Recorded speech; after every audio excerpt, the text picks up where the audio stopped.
Idea forme une petite entreprise de mobilier publicitaire, une quarantaine d'employés et pour les derniers arrivés, une très courte attente avant de décrocher leur précieux contrat à durée indéterminée.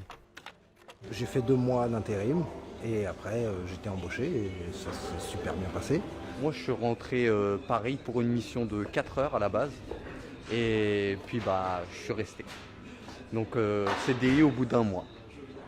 Bienvenue sur le bassin d'emploi de Houdan.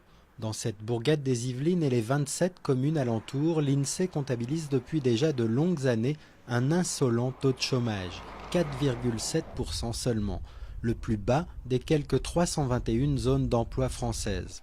Patrick Mitchell a été l'un des tout premiers à venir installer son entreprise sur de simples champs à la périphérie de Houdan. 15 ans plus tard, il compte plus d'une vingtaine de voisins.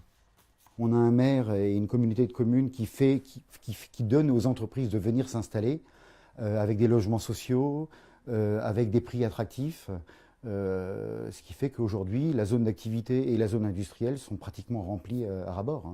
Parmi les particularités de ce bassin d'emploi, une politique fiscale locale avantageuse. Les entreprises qui sont venues s'installer ici ont quitté des zones où les taux étaient voisins de 25, 24, 25, 26%, alors que nous, on est à 17%. C'est quand même, pour ces entreprises-là, non négligeable. Autre explication de ce quasi plein emploi, l'environnement local.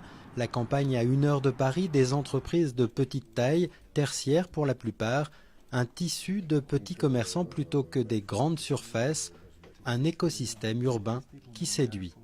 Ce tissu d'entreprise, ce tissu local est majeur. Sans un tissu local, c'est compliqué de se développer, c'est compliqué de faire confiance. Voilà, les gens on les connaît, ils sont juste à côté.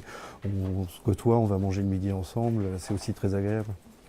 Mais l'environnement favorable n'est pas seul responsable. Ce maire de l'une des communes du pays houdanais ose une autre explication. Peut-être que le taux de chômage est faible, mais beaucoup de gens vont travailler à l'extérieur. On le voit tous les matins, il suffit d'aller à la gare de Houdan ou à la gare de Méré, qui est la gare la plus proche après celle de Houdan, Montfort-l'Amaury. Les parkings sont saturés. Autrement dit, une bonne partie des habitants des petites communes cossues de la région travaillent en fait à Paris ou Versailles et font donc mathématiquement baisser le chômage. Le miracle houdanais dont les habitants sont si fiers n'est peut-être que statistique.